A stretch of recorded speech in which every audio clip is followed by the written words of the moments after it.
Welcome to Warp Lore. I'm Dee. I'm Jen. Today I'm going to tell you about, it's kind of just a weird story. It's like a disappeared person / murder mystery, question mark? Yeah, I don't know if it's a mystery or not, but I'll let you decide. Or you can decide. We'll all decide and judge this person harshly. Okay. So I'm talking about Lord Lucan, and the one I'm talking about, he was the 7th Earl of Lucan. His actual name was Richard John Bingham. I'm going to just refer to him as Lord Lucan from here on out, though, because it's a lot easier to say. Less of a mouthful, yeah. What was it again? See? Lord Lucan's easier. Richard John Bingham, 7th Earl of Lucan. It's just a mouthful. Lord Lucan. Lord Lucan. That's who we're talking about. You may or may not have heard of him. I don't think it's an older story, and I don't think many people discuss it as much anymore. Still, it's nevertheless kind of a mystery. And I cannot remember where I heard of him. I have no idea. I'm pretty sure it was probably a podcast or something like that at some point, but I can't remember which one. So forgive me for that, but I'm sure, if you get in your podcatcher and search him, you'll find probably a lot of podcasts about him, if you want even more information than what I'm about to lay down. Lay it down. I'm going to lay it down. So, it's fun to say Lord Lucan, too. Lord Lucan. Lord Lucan. Little Lord Lucan. Little Lord Lucan. I don't know if he was little or not. No, he was a very average-looking dude, I think. He was born December 18th, 1934, so he was a Sagittarius. This is the dawn of Aquarius. Kind of similar. He was born at some place I can't actually pronounce in London, England. Marylebone? Marylebone. Marylebone? Marylebone? Marylebone. Mary, I've got Le Bone for you. If you went to school nowadays and your last name was LeBone. No, that's where he was born, though. Oh. That's a whole That's area. a whole area. Marylebone. Yeah. I don't know how to pronounce anything, so I'm going to butcher all of that throughout the whole thing here. Sorry. Marylebone. Do you know how to say it? He was also Baron Bingham. He wasn't just Baron? Yeah, apparently he was a Richie Rich or something. They had property and shit. Okay. So yeah, he was also Baron Bingham. Wealthy man. And he had expensive taste too, to prove it. He drove an Aston Martin. He was apparently considered to play James Bond. I was wondering, I was getting ready to ask, when you said he drove the Aston Martin. Yeah. Was he a Bond fanatic? I don't know. If it just said he was considered for it. So whether or not that was something he turned down, or they went, this guy's kind of like a douche, and we don't, he's even too douchey to be James Bond. So who was the first James Bond? We had Roger Moore, we had Sean Connery, we've had Pierce Roger Moore was Brosnan. the first, wasn't he? Was Roger Moore the first one? I don't know. Could be wrong. I'm My not sure. husband loves Bond, he'd be able to tell you. I've actually watched them all. And I don't love it. So much about it, I'm like... They bore me. I can remember that, and there's so much sexism and machismo. Pussy galore. Yeah. In your dreams, guys, in your dreams. So, Lord Lucan, he went to Eton College, and he was a fan of gambling. Eton is where? England? Eton College, yeah. Somewhere in England. I'll put it on screen. He, everything about his life and his childhood, basically to me, is very unremarkable. As far as I can tell, other than maybe going to Eton, there's nothing about him that is an accomplishment. Well, he didn't have to. Unique or special. He didn't have to be unique or special. He had money. I guess. Oh, there goes the rain. I'll holler louder if I have to. So he met a chick, Veronica Duncan, in 1963, and they met at a golf club function, which sounds absolutely fascinating, doesn't it? Yeah, you got that whole Richie Rich Yacht Club thing going on. Yeah, You it's know? that whole vibe. Later that year, the pair got hitched. Later that year. So they didn't waste a whole lot of time. Like, they weren't letting any grass grow or anything. Apparently, Lord Lucan had developed some financial problems prior to this marriage. But nevertheless, they honeymooned in Europe and traveled on the Orient Express. Which I know precisely dick about, but good for them, I guess. On the Orient Express? Yeah. Like, isn't there a movie or something There about is. it? There's And a I movie. think I've seen a picture of Johnny Depp on the Orient Express. I think you're right. Yeah. Isn't that the black eye picture, as a matter of fact? I love that. Maybe. I don't know. Could be full of shit. I love him. Back at home, though, Lord Lucan's father, George, the 6th Earl Lucan, I guess, he set him up with, like, a marriage settlement, which is basically intended to help finance the couple having a larger home,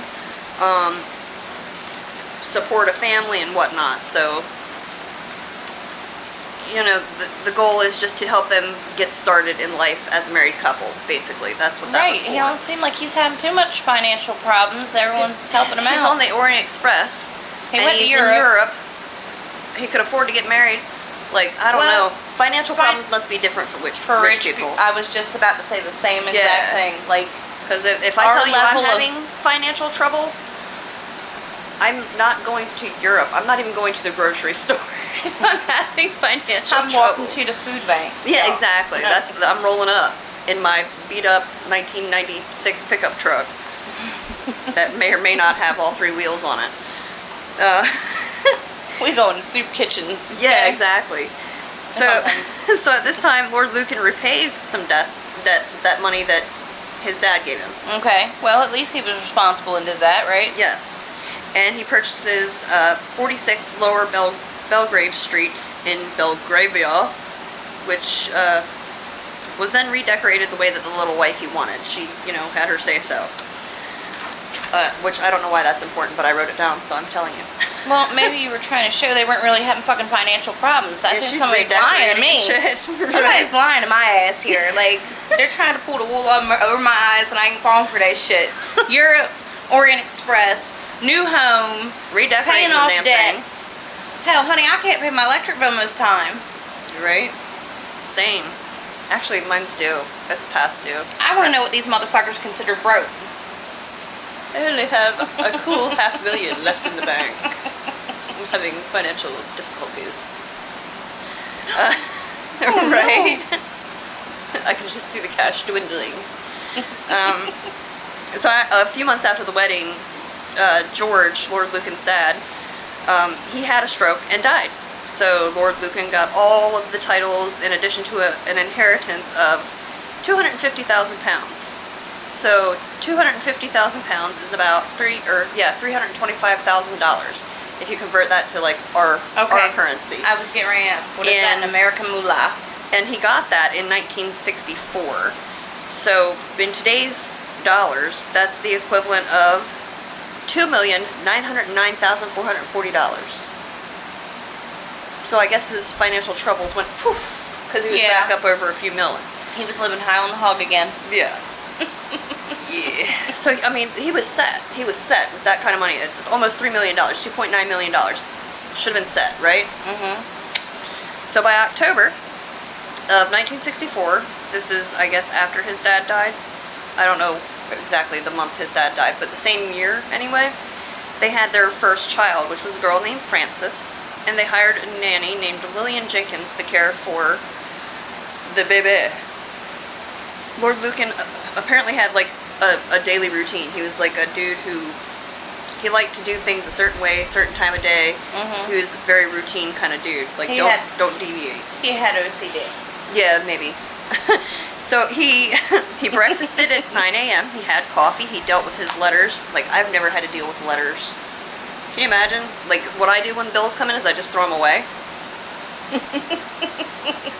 Because I'm not going to send them a check.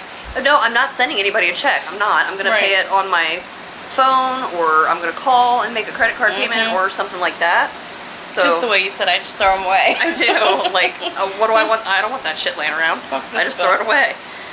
But yeah, so he had to deal with his letters, read the papers, He played piano, and he walked his Doberman.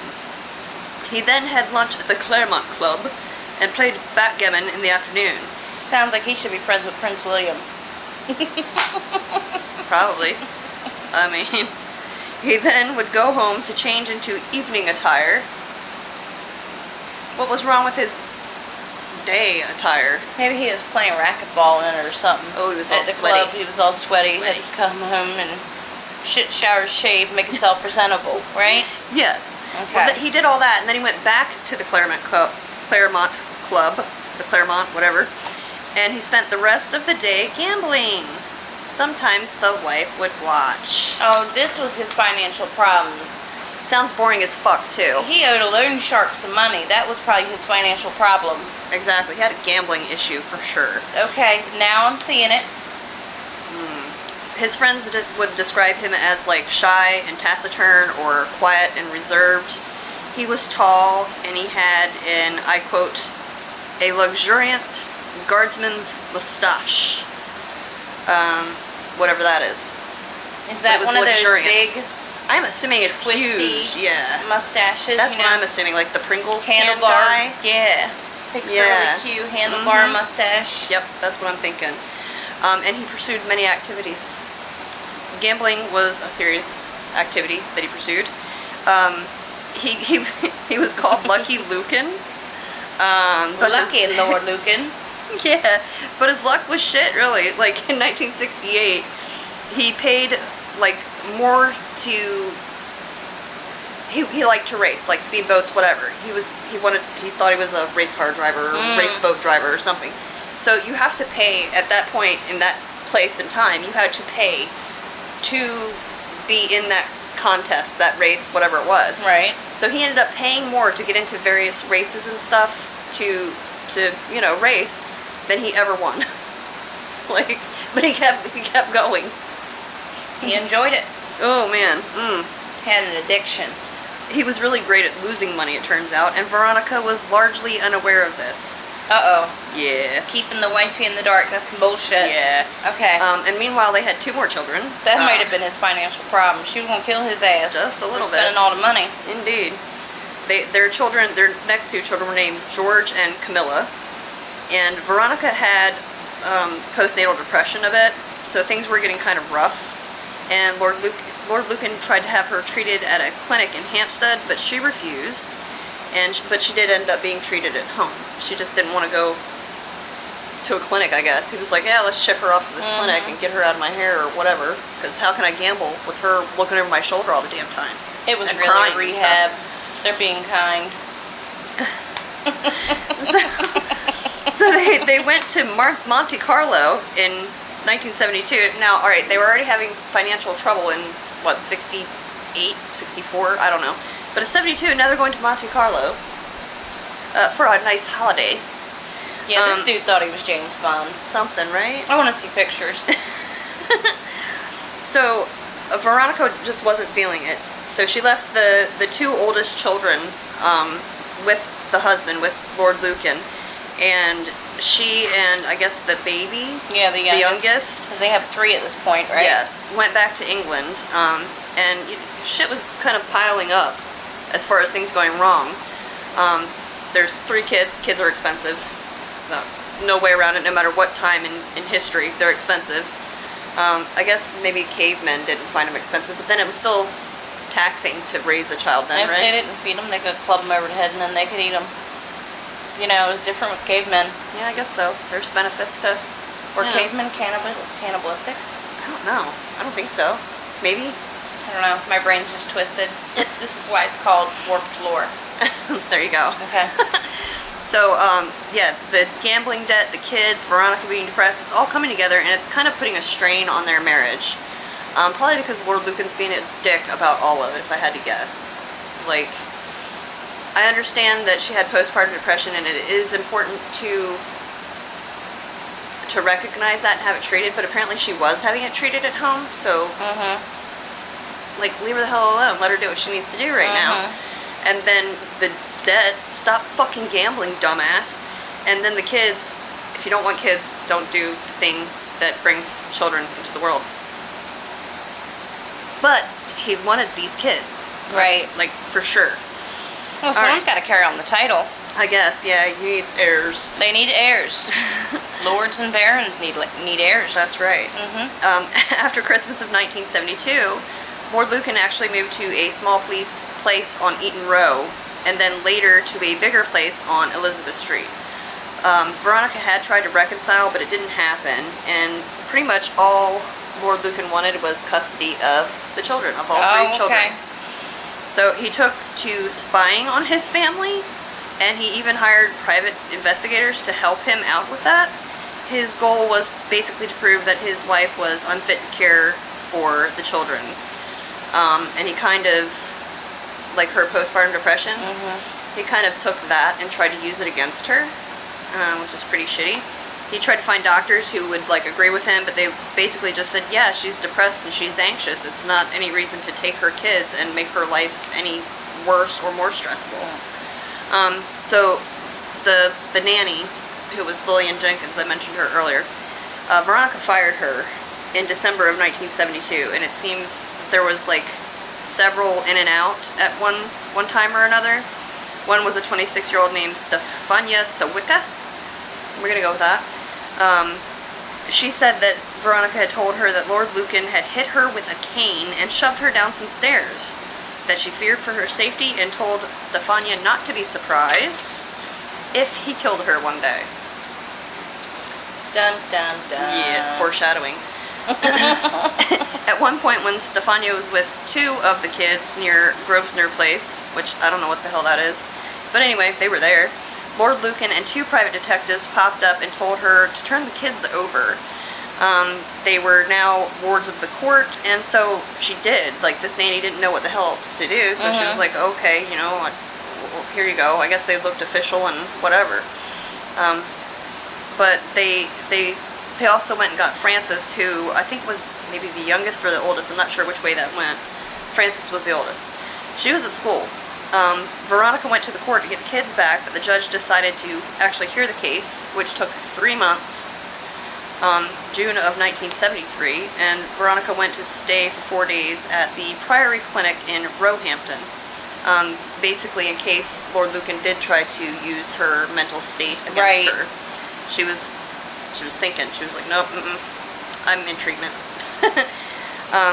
The doctors felt that there was no indication at all that she was mentally ill, just depressed and anxious. That was it.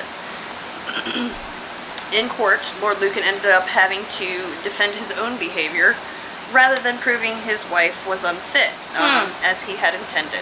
Imagine that. The judge ended up giving Veronica custody, and Lord Lucan had visitation every other weekend, as is so common.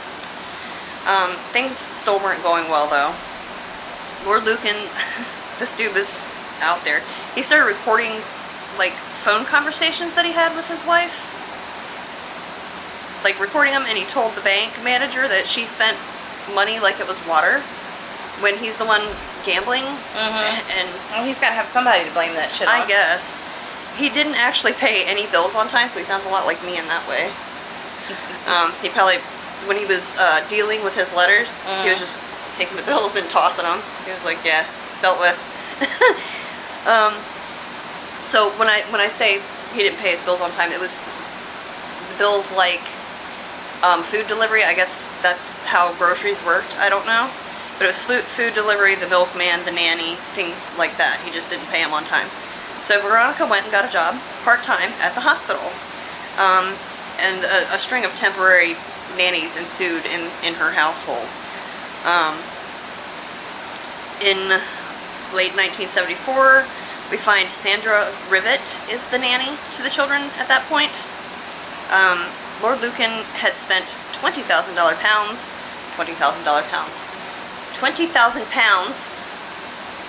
There's no dollar pounds, is there? Okay, on the court case, and he was already in debt before that from all the gambling, so by late 1974 his financial situation really sucked, even more than it already did. He began drinking heavily, chain smoking, and apparently he liked to talk shit when he was drunk. I mean, we all know somebody. Well, you get big balls when you're drinking. I guess so. Like, all the alcohol just goes in there and puffs them right up. He discussed murdering his wife with some of his friends. He had said that murdering his wife might save him from bankruptcy, and the body could be disposed of in the Solent. The Solent is a strait that separates mainland England and the Isle of Wight, and said that he would never be caught. Did he toss her ass in there? Like, this, I know where this is going.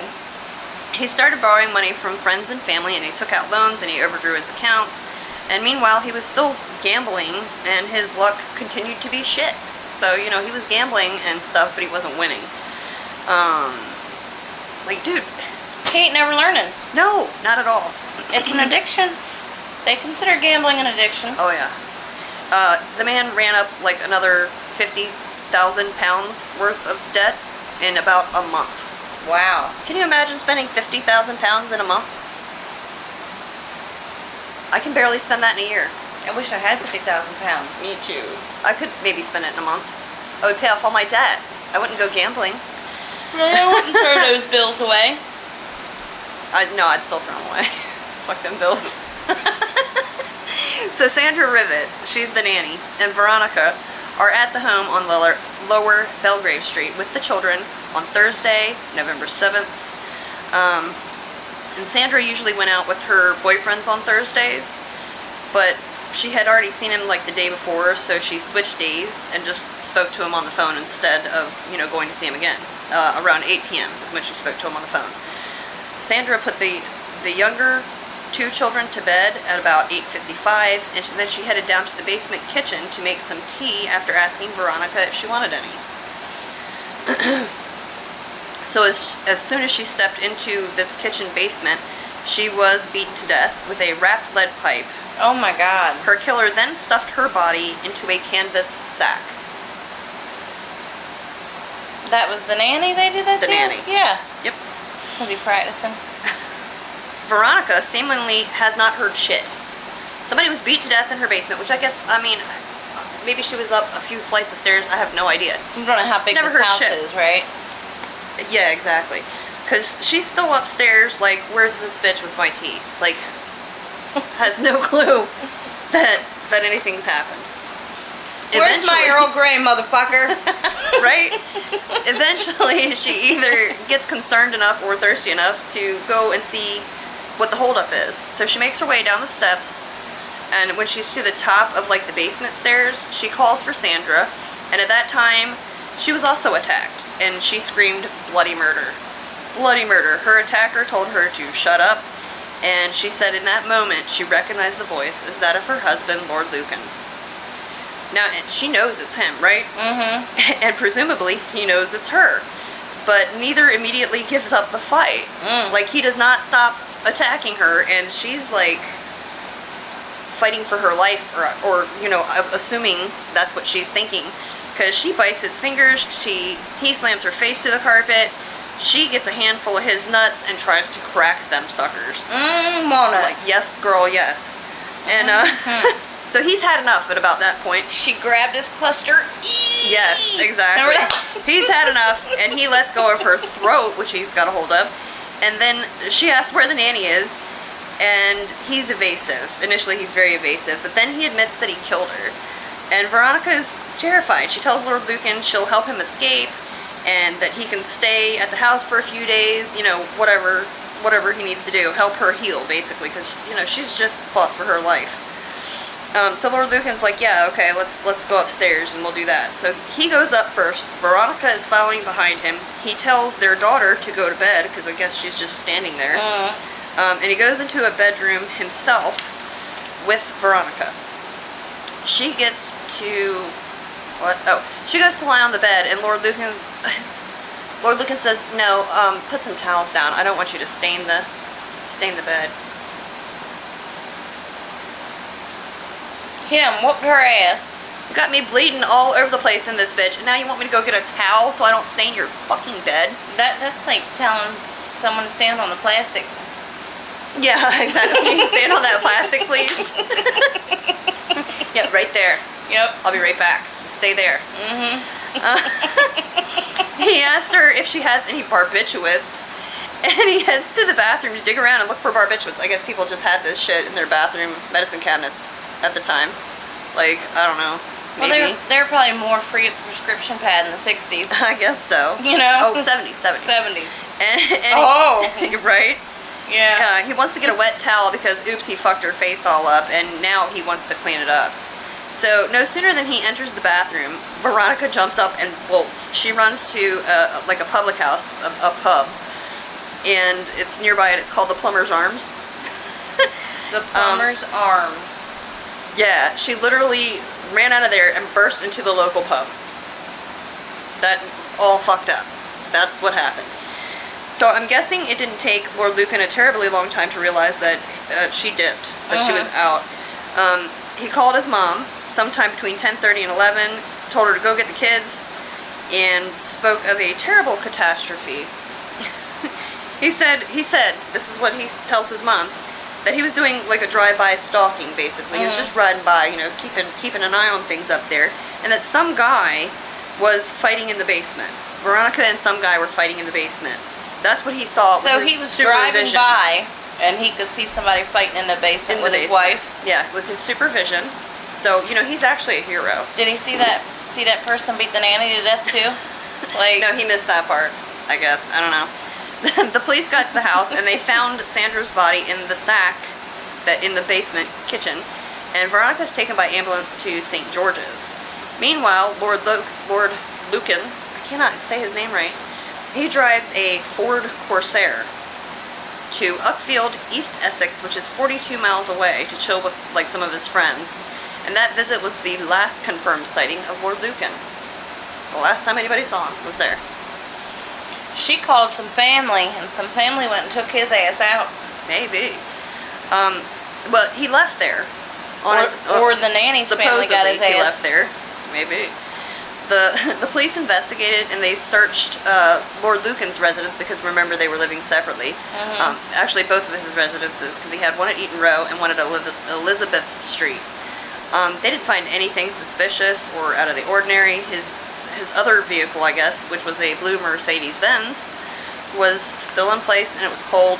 His passport was left behind in its usual place. His glasses, wallet, money, keys, license, personal effects, everything was still there.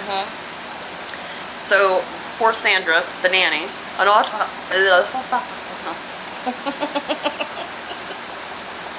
poor Sandra, the nanny, they did an autopsy on her, and she had indeed been murdered with a lead pipe and stuffed in a sack. I don't know why they need a autopsy for that. Blunt force trauma was the cause of death. Yeah. They had to prove that. Massive hemorrhaging from her head, probably. Her husband and boyfriend, apparently she had both, separate people, and her friends were questioned and all were eliminated as suspects. Lord Lucan had talked to his mom again at 12:30 a.m.-ish and told her that he'd get up with her later that day and to tell the police that he'd get up with them later too. He whooped his wife's ass, killed the nanny, and he won't get back with the police later. Later's fine. I'm disturbed. Right? It must be nice to be rich. Yeah, just put that on hold for a minute. Yeah, I got other stuff to do.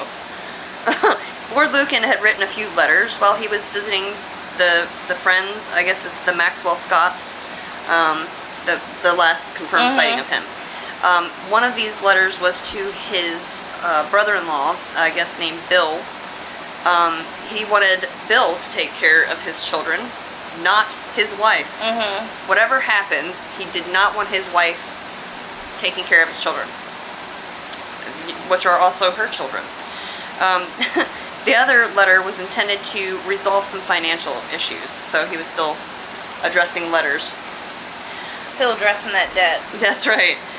The Ford Corsair that Lord Lucan had driven to Uckfield was found on Sunday about 16 miles from his last sighted location, like the last confirmed place that he was. 16 miles from there, the car belonged to a guy named Michael Stoop, and Michael also received a letter from Lord Lucan. The letter was basically a, no matter what you hear, don't let my kids go around thinking that I'm a giant piece of shit type letter. you know, I tried to kill their mom, but I'm not a piece of shit. Yeah, don't tell everybody I murdered the nanny. Yeah, so he says all that, but he did not admit any guilt in this letter at all. Dude was never seen again. Lord Lucan just poofed. Some people thought, oh, he committed suicide, and or drowned, actually, trying to get away. And one guy thought that Lord Lucan had moved to South Africa. Not actually South Africa, but Southern Africa. I'm just saying South Africa because South. Really, though, Lord Lucan poofed, and any reported sightings have not actually yielded any results. And the dude with a gambling problem, a habit of stalking his ex-wife, and an obsession with the care of his children hasn't ever contacted them or been spotted by them. Or, like, oh no, they made him go down that river like he was planning on doing to his wife. Yeah, the Solent. Right? They sent him down the Solent. Yeah, I personally think the dude is dead. I mean, obviously now, but I think. Wow, did you see that out there? Yeah, I saw the lightning. Wow.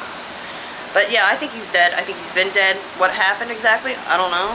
Maybe some of those gambling debts caught up with him. I wouldn't doubt it.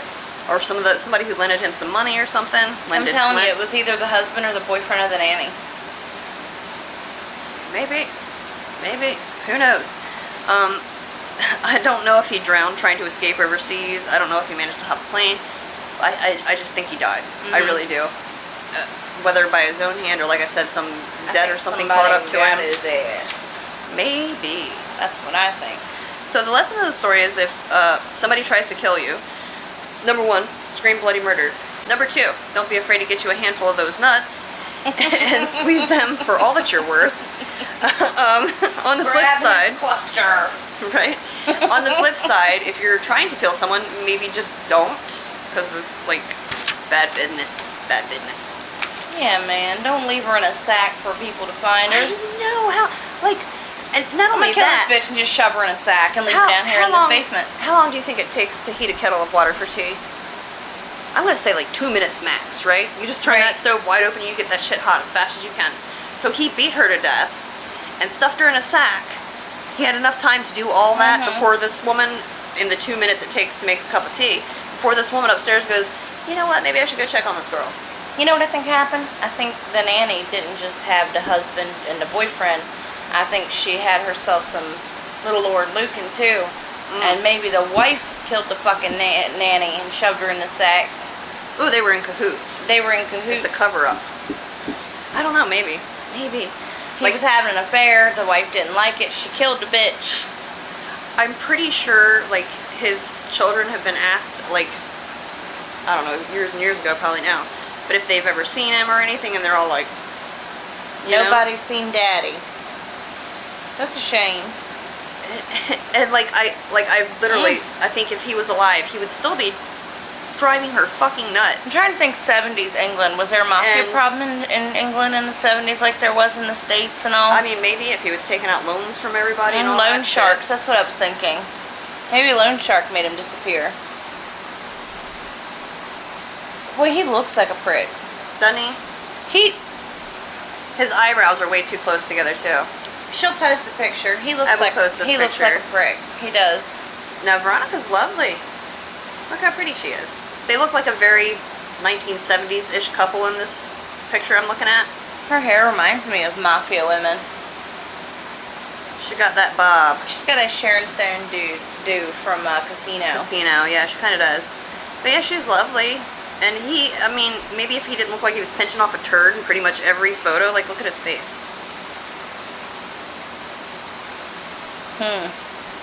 Yeah, I mean, he has potential. But his eyebrows are too close together.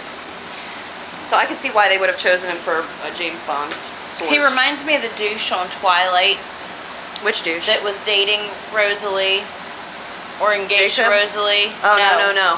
Oh, that douche. And okay. Him and his friends raped her, and then she came back and slaughtered them all. He looks like he deserved a good slaughtering. I think he got it. I hope he got it.